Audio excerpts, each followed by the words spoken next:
you, Father. We trust in you, Father, that you are in control.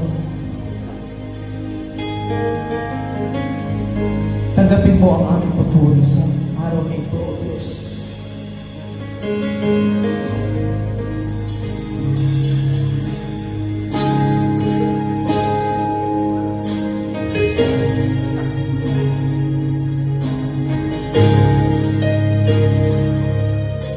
Sa iyo, ako'y parang napapagod,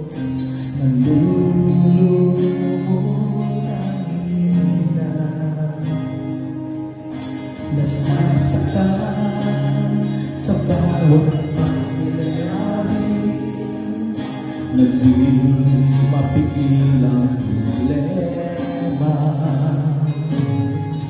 Sa bawat lakad ko ako'y nasa, alam niya ang lahat kong hirap. Sa bawat luha ko, kanyang saksihan, at kasama siya sa lahat kong mahirap.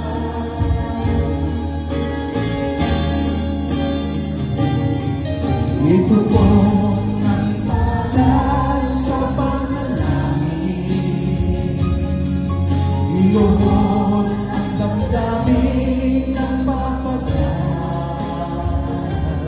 Ang kalungkutan kong kalay, mapapalita ng pagpupuri, pag nasa ating Diyos Amay, may kasagutan. Ito po ang palad sa panalangin, iyoon ang damdamin ng papagay. Ang kalungkutan kong kalay, mapapalita ng pagpupuri, pagkat sa ating Diyos Ama, may kasagutan.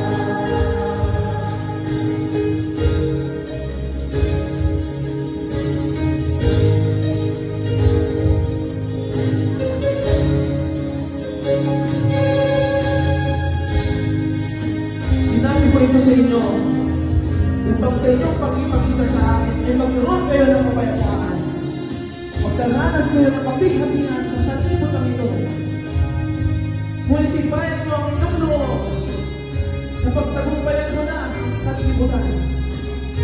Mula sa Juan 16:33. Purihin natin ang Panginoon sapagkat siya'y habang buhay na buhay.